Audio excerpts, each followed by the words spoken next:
Hey guys, what's up? It's Connor here, and I'm back. I'm back. I'm back. I'm back. If you guys know who Michael Jackson is, good for you. So, anywho, what, where, when, why, how? Okay. So, sorry I've been gone. That was my official vacation for let's say till Christmas. Today we're reviewing Action Comics, the first complete arc. I can't talk today. Arc, Path of Doom.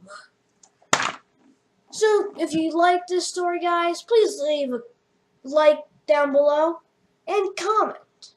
Also, don't forget to hit that like button because we hit 30 subscribers. Actually, 31 currently. But that is huge. Huge. Please do not copyright me. Anyway, let's get right into Action Comics Superman.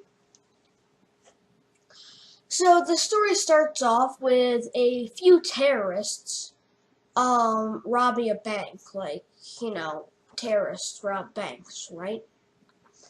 Comics, people. It's comics. And this day is saved by Superman? Lex Luthor comes down in a metal armor, brandishing the Superman S, and saves the day, surprisingly enough. All out of water.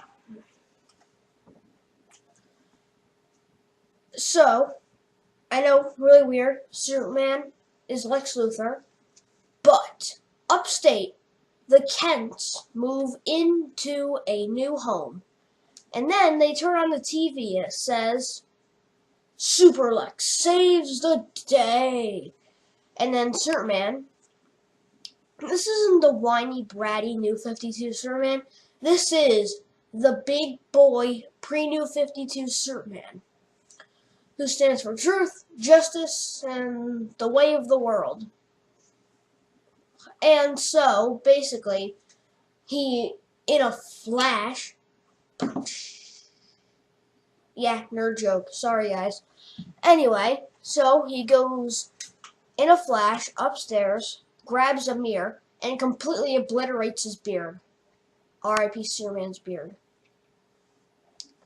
And then he puts his costume on and flies over to Metropolis. He and Lex have a confrontation to see who is the real Superman.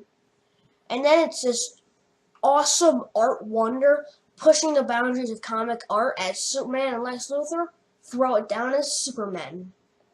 And then, at the end of the issue, Doomsday appears. End issue 1. And surprisingly enough, Clark Kent, no, not Clark Kent Superman, Clark Kent shows up.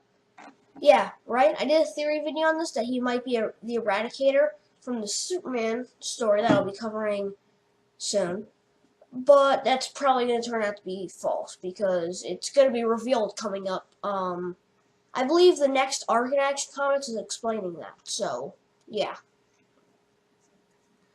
Anywho, I'm going to start using who. I just lost my train of thought here. Oh, yeah. Superman and Super Lex both go in to crush Doomsday, but actually just the opposite happens. And soon this starts to become a problem because Doomsday starts throwing cars around, destroying buses, doing all that jazz. And this is really stress-taking on our heroes because Lex is busy saving the civilians, and then you have Superman, who is just barely staying ahead of this new Doomsday. And Clark even comments, not powerless, weak Clark Kent, Superman comments on how this beast is smarter, stronger, and faster than the Doomsday that killed him all those years ago. And so Superman and Lex switch spots, so Superman's now saving a derailed train, and Lex is fighting Doomsday. This works even less than it did beforehand, because you have Lex literally getting his armor ripped into two by Doomsday, and Superman barely able to hold up the train.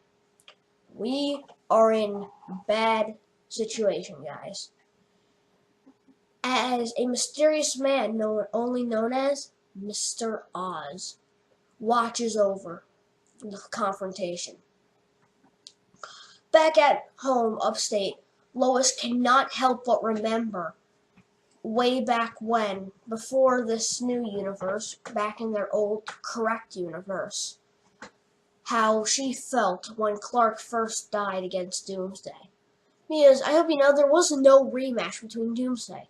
They just both died. And so Doomsday and Superman take their fight underground. Super Lex's suit rebuilt itself and he needed a few minutes to recover. So Superman goes into the sewers, completely gets beaten down by Doomsday, and just to add a little bit more salt to that mountain of hot flaming aggravation, Clark Kent, the weak one, fell down there and broke his arm. Whoop-de-doo!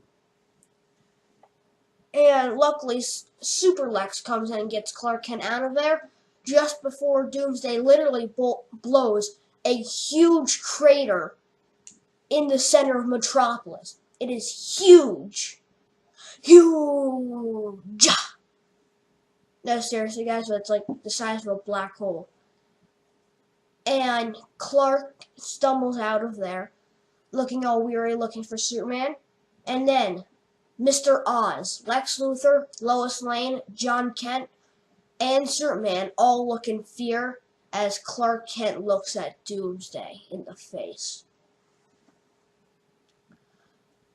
Luckily, though, guess who's saved by? Not Super Lex, not Superman, but Wonder Woman, because she needed to be in the story. I have to admit, I do like the Wonder Woman comics, and I do like her appearance in the story, but I'll get to that later. Anywho, basically Wonder Woman comes in and saves him from being demolished by Doomsday, which is a pretty big yay if you ask me. He was about to die, so yeah, I would be thankful a superhero came to save me too. And apparently Doomsday retreats and runs away. But then Superman remembers something. Remembers something awful.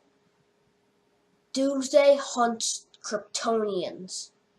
And if you don't know, Superman's son John Kent is half Kryptonian. So Doomsday is actually hunting down Superboy, aka John Kent. And so Superman burst in a complete Sonic Dash mode. Boom. Hedgehogginess. Sonic the Hedgehog reference. Completely fine. Goes to the house, and they're safe. For at least 10 seconds, you know. Until Doomsday. Surprisingly enough, Doomsday was actually behind. I was surprised they didn't meet there. They just, like, Superman got there, then Doomsday got there. So, anywho, Superman tries to gets his family to safety, sorry guys, well, Wonder Woman gets pummeled. I literally say pummeled by Doomsday. Then they switch spots. Superman starts fighting Doomsday, and Wonder Woman leaves and gets John and Lois to the Watchtower in space. This is where Super Lex kind of takes a back seat, as he doesn't do anything much from this point on. It's mostly just Superman and Doomsday. And so the fight continues in the Fortress of Solitude, because Superman has an idea. He's going to use the Phantom Zone projector. But a few interesting men wearing red O's sent by Mr. Oz himself, comes over there and starts to take down Doomsday with their superior technology. And I'll make a theory video on who Dr. Oz is and it will explain this. But in the long run, Dr. Oz's men, Mr. Oz's, weakens Doomsday but doesn't defeat him. Instead, Doomsday kills everybody, all the men, and Superman gets into the Fortress of Solitude and zaps him with that Phantom Zone projector. Boom! Story over. Bye now. See you in the next video. But that would be wrong. At the end of this, Mr. Oz has Doomsday. He didn't go to the Phantom Zone. He was teleported to Mr. Oz's location. And that's one more puzzle piece on the board. Dun, dun, dun. So guys, this is what I thought about this. This is this segment. I really like Super Lex. I love his concept. I hope this is his comic, not Superman's. I also really liked Wonder Woman and Superman in this comic. And I am super excited to make that video about Mr. Oz because I just know who he is. Like, this isn't really a theory. That would be a statement video. Anyway, this is Connor, signing out. Not fake this time. Thanks for watching.